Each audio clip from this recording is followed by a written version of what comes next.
Receber R$ 1.000, aproximadamente um salário mínimo, todos os meses, provenientes de investimentos em ações, é a vontade de muitos de nós investidores. Só que para a gente chegar nesse resultado, é necessário muito tempo, esforço, paciência para que consigamos construir um patrimônio que seja suficiente para gerar essa renda todos os meses. E a ideia desse vídeo é justamente essa, para que a gente consiga simular e ter uma noção de mais ou menos quantos reais precisamos ter de patrimônio para conseguirmos chegar nessa renda de R$ 1.000 por mês em ações. E para usarmos como exemplo, eu escolhi 3 ações: CEMIG, Taesa e Banco do Brasil. Isso aqui não é simulando uma carteira de investimentos, tá? Eu escolhi apenas 3 ações boas pagadoras de dividendo, porque eu sei que esse é o propósito da maioria dos investidores brasileiros, para que a gente consiga chegar nessa noção. Quanto precisaríamos ter investido em CEMIG, em Taesa e em Banco do Brasil para termos a nossa renda mensal média de R$ 1.000?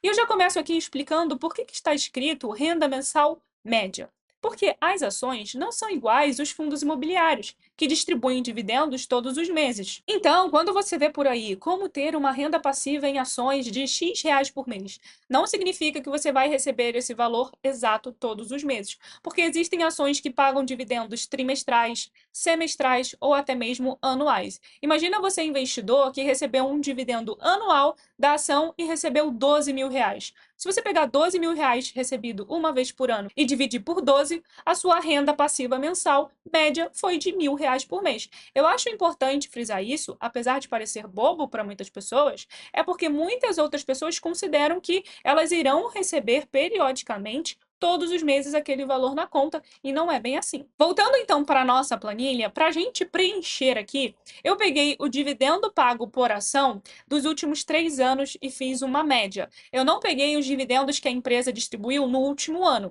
eu fiz uma média dos últimos 3 anos. Então, eu entrei na página da empresa, fui até lá embaixo para conseguir visualizar melhor os dividendos que ela pagou em 2021, 2022 e em 2023. Não utilizei os dados de 2024 porque o ano ainda não acabou, então pode ser que a empresa venha a distribuir mais dividendos. Então, peguei os dividendos desses últimos 3 anos e fiz uma média para a gente conseguir utilizar aqui na nossa planilha. E esse é um outro ponto que também quero explicar aqui. E por que eu explico muito as coisas? Para que as pessoas não utilizem os dados que elas veem nesse vídeo ou em qualquer outro vídeo como uma verdade absoluta, porque nem eu, nem você ou qualquer outra pessoa consegue projetar, consegue definir com clareza e certeza qual vai ser os dividendos futuros que uma empresa vai distribuir. A gente sempre olha para o passado. Eu fiz a média dos últimos 3 anos, mas o quanto nós investidores vamos receber vai ser o lucro que a empresa vai dar de hoje em diante. Então, não temos como saber o quanto ela de fato vai distribuir. Nós temos como ter uma noção. Justamente por isso, a importância de escolher boas empresas, porque se são boas empresas bem geridas, a tendência é que ela continue gerando lucro, lucros muitas vezes crescentes, e isso automaticamente implica numa boa distribuição de dividendos daqui em diante. Vindo então para números, a gente sabe que toda empresa não distribui aqueles números iguais anualmente de dividendos. Um ano ali distribui mais dividendos, outro menos. Então, se a gente pegar a média dos últimos 3 anos da CEMIG,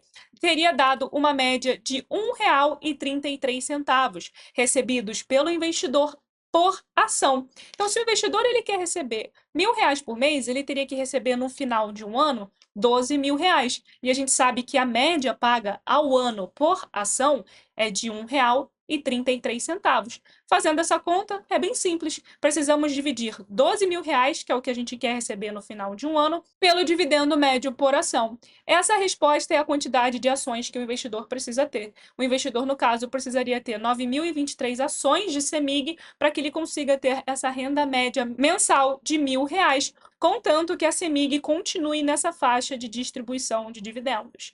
Já no caso da Taesa, o dividendo médio por ação foi de R$ 4,18. Isso implicaria que o investidor tivesse 2.871 ações. No caso de Banco do Brasil, a média de dividendos foi de R$ 2,09. O investidor precisaria ter 5.742 ações. E agora vamos para o valor a ser investido.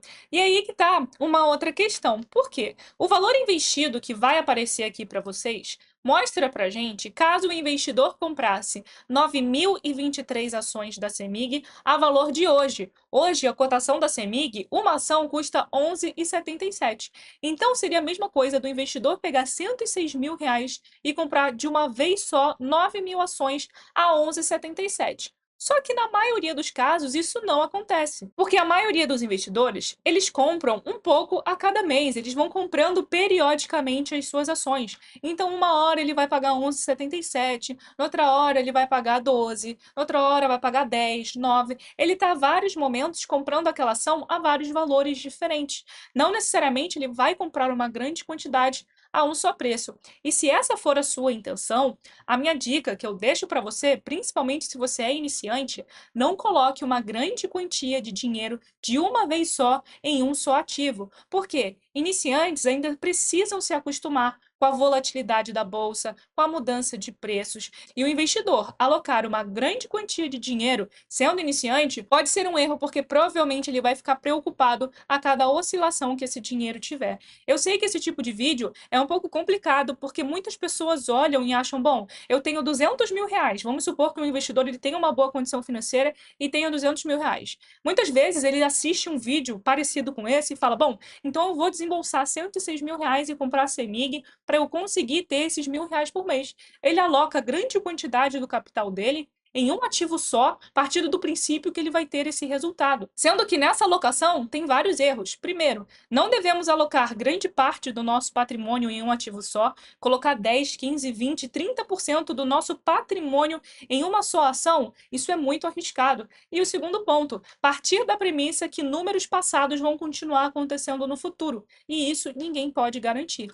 Mas você consegue ter uma noção que com mais ou menos esse valor você conseguiria chegar nesse resultado. Seguindo aqui com números, esse investidor teria que ter 100 mil reais em Taesa, comprando a 35,16, como a gente acabou de falar, partindo que essas premissas continuem acontecendo, e em Banco do Brasil, 163 mil reais, 177. Então, sim, você precisaria ter mais de 100 mil reais para conseguir chegar nesse patamar de receber R$ 1.000 por mês em dividendos. Seja ele investindo em fundos imobiliários, em renda fixa, em ações, mais do que 100 mil reais é completamente necessário para chegar nesse patamar de renda passiva. Eu queria utilizar agora um exemplo que se assemelha um pouco mais à realidade de um investidor que faz aportes periódicos. Vamos utilizar aqui um simulador e utilizar a CEMIG para vermos o resultado após 10 anos investindo R$ 280 nessa empresa.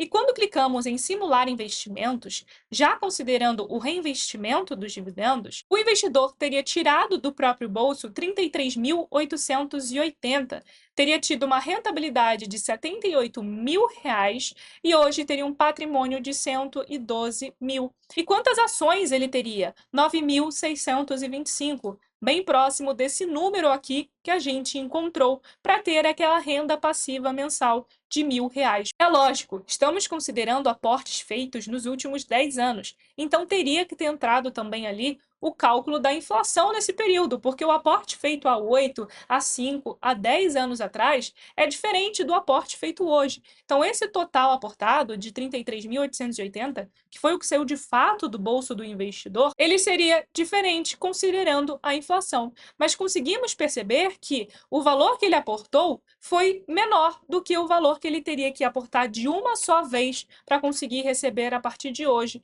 esses dividendos. E ainda olhando aqui, ele mostra para a gente a rentabilidade média mensal, uma rentabilidade média de 1,01% ao mês. E eu sei que algumas pessoas podem falar, nossa, uma rentabilidade média mensal nos últimos 10 anos de 1%, quando nossa Selic está alta, eu consigo isso facilmente. Só que vamos lá.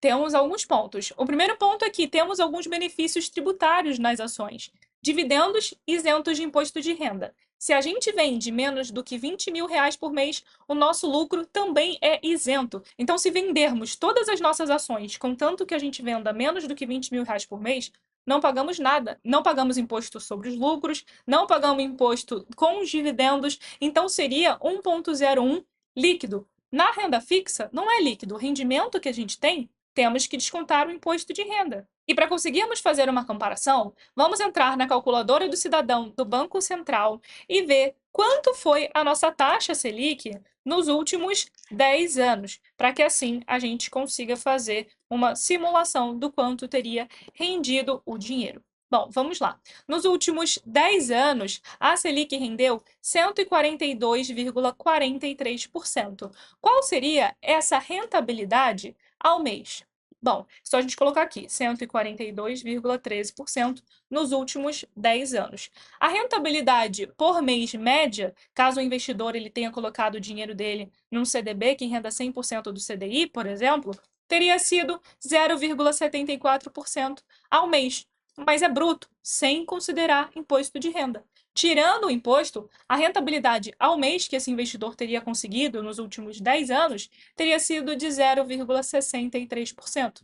E olha que esse cálculo não está nem 100% certo. Por quê? A alíquota é regressiva. Quanto mais tempo a gente deixa investido, menos imposto a gente paga. Então, os aportes que esse investidor fez no último ano ou nos últimos 6 meses, ele ainda não está com a alíquota mínima de 15%. Só que aqui eu considerei para todos os aportes uma alíquota de 15%, o que daria, em média, essa rentabilidade por mês. Então, não adianta ficarmos comparando rentabilidade de renda variável com renda fixa. São dois investimentos diferentes, com propósitos diferentes. Conseguimos trabalhar os nossos objetivos alocando em cada um desses ativos, para que assim a gente consiga ter uma carteira diversificada. E pode ser um pouco batido isso de diversificação de carteira, mas você pode ter certeza que isso é fundamental para você ficar tranquilo, porque você não vai estar muito exposto a um só ativo, não vai ficar com medo caso esse ativo se desvalorize. Você vai ter aquele portfólio onde você olha e se sente seguro. Uma hora a taxa Selic vai estar mais alta, vai estar rentabilizando bem a sua renda fixa. Em outro momento, a renda fixa vai cair, os rendimentos vão cair porque a taxa Selic diminui,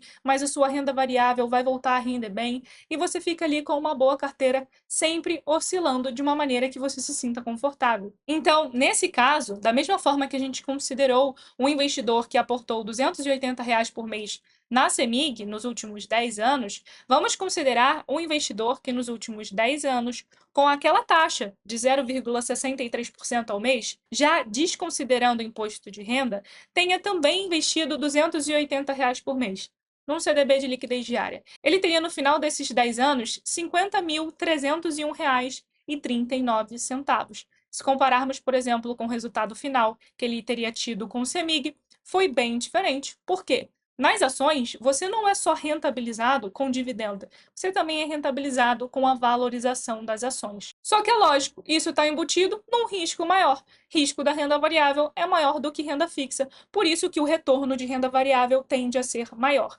Então, sim, como você pode ter percebido, é necessário um patrimônio relativamente significativo para conseguir chegar nessa renda. Se ainda não é a sua realidade, você não precisa se preocupar. Como eu mencionei lá no início do vídeo, com paciência, foco, persistência, a gente consegue chegar lá. Pode ser que não seja tão rápido quanto a gente imagine, mas uma hora a gente chega. Se você chegou até aqui, não deixa de se inscrever aqui no canal e ativar o sininho para ficar por dentro de todos os vídeos que saem às terças, quintas e sábados, às 7 horas da noite. E também não custa você deixar o seu like, porque assim o YouTube vai entender que esse vídeo foi relevante e vai recomendar para muito mais pessoas. Então, um beijo e eu te vejo no próximo vídeo.